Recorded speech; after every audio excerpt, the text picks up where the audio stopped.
Welcome to From the Quarries. Tonight's video, The Arithmetic of Freemasonry, is another work by the estimable F. to P. Castells and comes from a 1914 lecture. It's very long and very complex, so I've decided to split it into two videos. The first section will deal with the numbers 3, 5 and 7, and the second section, the number 15. It's quite a challenging journey, so I hope you enjoy it.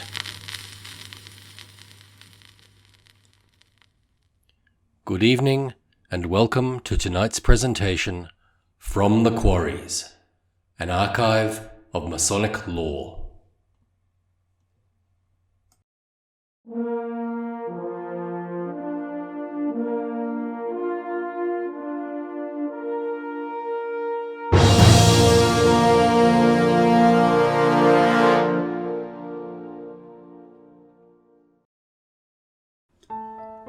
What we familiarly call arithmetic has been, historically, one of the most potent factors in the development of the human mind, and, as it is one of the liberal arts and sciences on which Freemasonry has been founded, the study of it should help us to understand some of the ideas underlying the ritual of the craft.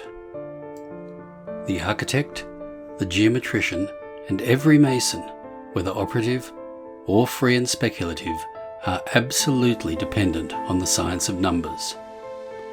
Long ago, Pythagoras made his whole system of philosophy rest on the conception of numbers as regulating the relations of all things, and on this account he may be regarded as the philosopher of numbers.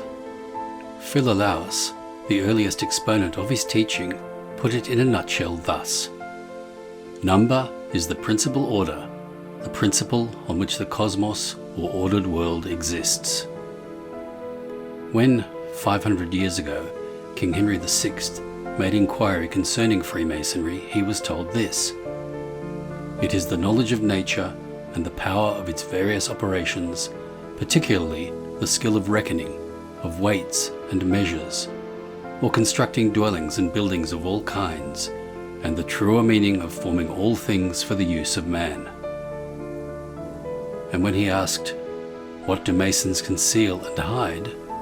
his informer mentioned, among other things, the way of obtaining the faculty of ABRAC, which is, it seems, just the sort of arithmetic which I am to speak to you of in this lecture.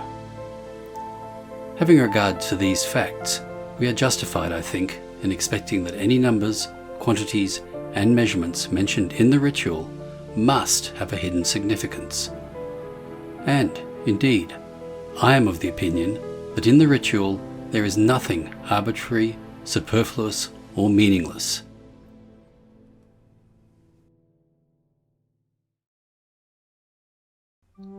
I am not aware that anyone has attempted to explain how the art of counting was evolved, but having travelled extensively and gained some knowledge of the ways of other races, I may venture to give you some of my own thoughts on the subject.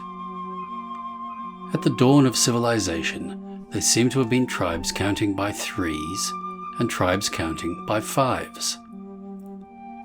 The trinal system must have been based on the intuitional conception which men had by the nature of things and persons placed in three relative positions, thus: I, thou, he, this, that, the other, 1, 2, 3. But the quinary system was based on the 5 fingers of the hand, hence the name of digits, still given to any integer under 10, a word which in Latin means fingers.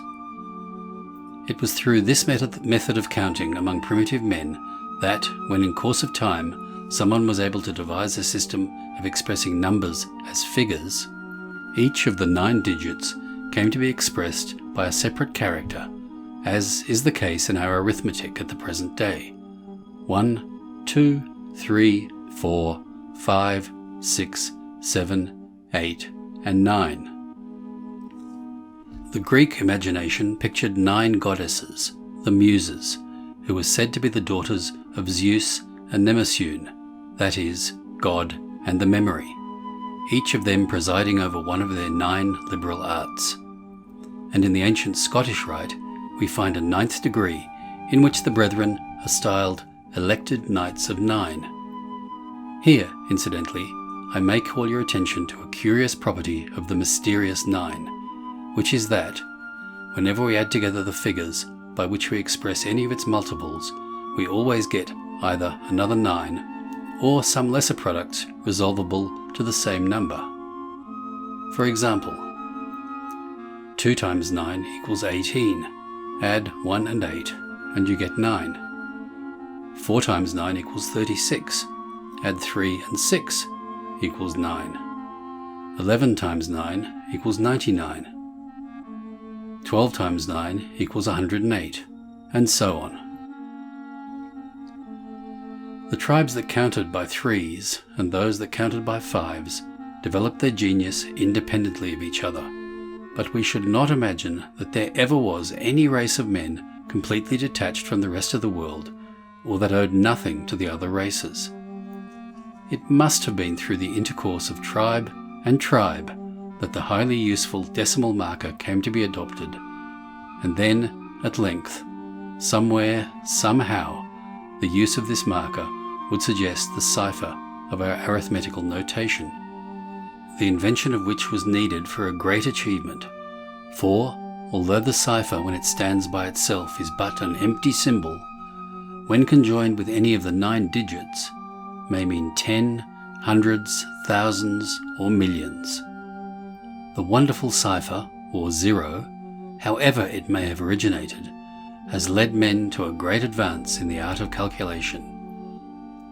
We may still call it naught, but it would be more appropriate to call it all, seeing that it purports infinity into our arithmetical operations.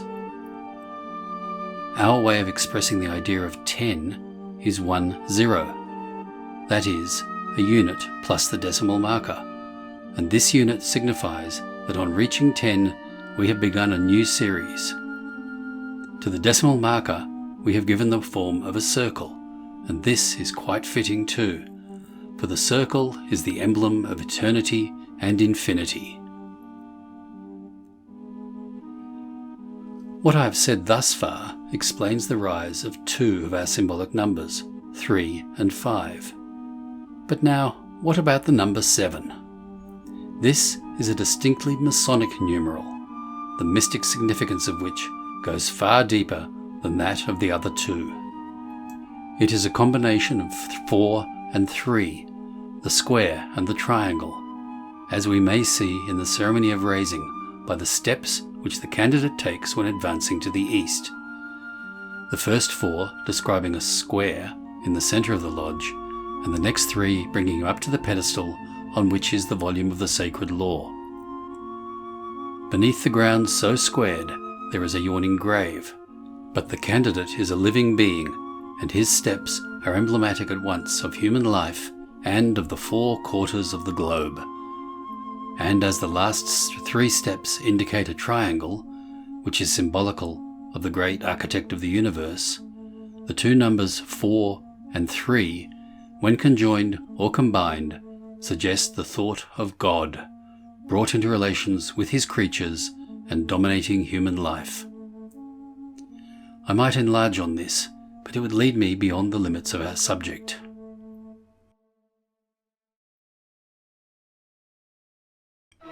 Having explained the origin of the 3 symbolic numbers, 3, 5, and 7, we may now make a rapid review of the ritual and see the function which each of them is made to discharge. And in this, we ought to begin with the first, that is, number 3, which is recurring constantly in connection with 1. Our organisation, 2. The appointment of the lodge, 3. The traditional history, and 4. The actual mysteries or secret ritual acts in our organisation. Our order stands on 3 grand principles, which are brotherly love, relief, and truth. There are 3 degrees, each degree with its respective signs, tokens, and word. There are 3 principal and 3 assistant officers. The 3 principal ones occupying 3 different quarters of the globe: East, South, and West. The distinguishing characteristic of a good Freemason are 3: virtue, honour, and mercy. There are 3 main lines of duty: to God, to our neighbour, and to ourselves. 3 sacred dictates of truth, honour, and of virtue. 3 foremost excellences of character: secrecy, fidelity, and obedience. 3 lowest staves in the mystic ladder, which are said to be emblematic of the 3 graces: faith, hope, and charity. Also there are the 3 most celebrated orders of architecture: the Ionic, the Doric, and the Corinthian.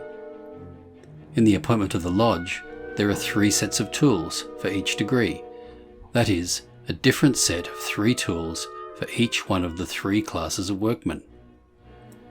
There are 3 Masonic reasons why the lodge should be situated east and west. The interior of a Freemason's lodge is composed of ornaments, furniture, and jewels. The ornaments are 3 in number: the mosaic pavement, the blazing star, and the indented or tessellated border. The furniture too comprises 3 articles, which are the volume of the sacred law, the square, and the compasses, while the jewels are 6, 3 movable and 3 immovable. Similarly, the Master Mason's lodge is said to be distinguished by 3 ornaments: the porch, the dormer, and the square pavement. The emblems of mortality are 3: the coffin, the skull, and the crossbones. There are, we are told, 3 pillars supporting the lodge: wisdom, strength, and beauty. There are also 3 greater lights and 3 lesser ones. In the traditional history, the first lodge is said to have been consecrated with 3 grand offerings. The chapiters of the pillars are described as enriched with 3 varieties of ornamentation: network, lilywork, and pomegranates, and these are said to symbolize unity, peace, and plenty. The entered apprentices employed in King Solomon's temple received a weekly allowance of corn, wine, and oil, which may be said to answer to what the present-day labourer still regards as the 3 necessities of life: bread, beer, and butter. At the time of the Great Conspiracy, there were but 3 men who possessed the secrets of a Master Mason. There were 3 Grand Masters who bore sway at the building of the first Temple of Jerusalem. The secrets of the Master could only be imparted with the consent and by the joint action of 3. The trusty fellowcrafts divided themselves into 3 companies or lodges. Our Master was slain with 3 blows, struck by 3 different men on 3 parts of the head, with 3 different tools at 3 points of exit of King Solomon's temple, situated on the south, north, and east sides. In the mysteries, the lodge opens and closes with 3 knocks, and every candidate gains admission by 3 knocks, given differently at each degree. In every degree, the candidate who seeks the privilege corresponding to it by a 3-fold plea: by the help of God, being free and of good report; or by the help of God and with the assistance of the square and the benefit of the password; or by the help of God, the united aid of the square and compasses, as well as the benefit of the password. On opening the lodge, the worshipful Master prays for 3 things: order, peace, and harmony. Every initiate is made to strike the right of the senior and junior wardens with 3 knocks. He is made to advance to the pedestal by 3 steps. He has to answer 3 searching questions told of the worshipful Master. He is told of the 3 dangers, the 3 reasons for soliciting his charity, the 3 aspects of his character, also of the 3-fold way of dividing the 24 hours of the day: some for prayer to Almighty God, some for labour and refreshment, and some for serving a friend or brother. In the 2nd degree, the sign is of a 3-fold nature.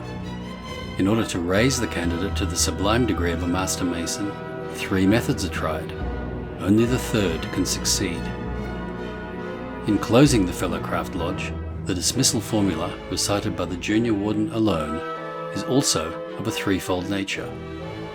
In the ordinary way of closing the lodge, according to ancient custom, all the brethren present unite in a threefold sign of fidelity, fidelity, fidelity. The Master Mason, when raised, is asked to make his solemn obligation binding for as long as he shall live by sealing it with his lips 3 times on the volume of the sacred law. We also frequently have a threefold perambulation of the lodge.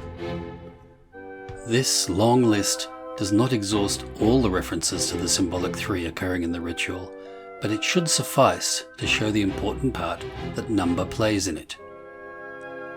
We may now pass on to consider the next number, 5. 3 rule a lodge, but 5 hold it, which means that there cannot be a lodge with less than 5 members. The Fellowcrafts of the traditional history form themselves into 3 companies, that is, 3 lodges of 5 members. When the entered apprentice comes into the Fellowcraft Lodge in order to be passed, he is taught to advance to the east by 5 steps. We acknowledge the 5 orders of architecture. The blazing star is one of 5 points. There are 5 secret words. There are 5 points of fellowship for us all, and these are said to correspond in number to the 5 signs of the 3rd degree. The grave of our Master was 5 or more feet deep. The chapiters on the pillars at the porch or entrance of King Solomon's temple were 5 cubits high. And now as regards the number 7. 7 is the number by which the lodge is made perfect. In every properly constituted lodge there are 7 officers, that is, including the tiler and the outer guard. The first tracing board exhibits 7 stars, which have an allusion to as many regular made masons. In the ceremony of raising, the method of advancing is by 7 steps. We are told the King Solomon's temple was 7 years and upwards in building. The height of the 2 pillars was 17.5 cubits, which equals 7 plus 7 plus 3.5. Or the 2 pillars conjointly 35 cubits, which equals 5 times 7. The qualifications required from the would-be Master Mason are given thus: just, upright, free, men, of mature age, sound judgment, and strict morals. The qualification of mature age is explained as meaning the full age of 21 years, which equals 3 times 7. Finally, there are the 7 liberal arts and sciences on which Freemasonry has been founded: grammar, rhetoric, logic, arithmetic, geometry, music, and astronomy. But now, after this rapid survey of the ritual, we shall find that these symbolic numbers, 3, 5, and 7, important as they appear, are but fractions of what may be called the summum numerorum. Thus, 3 plus 5 plus 7 equals 15. I shall throw some new light on the mystic significance of this number in the second part of the lecture.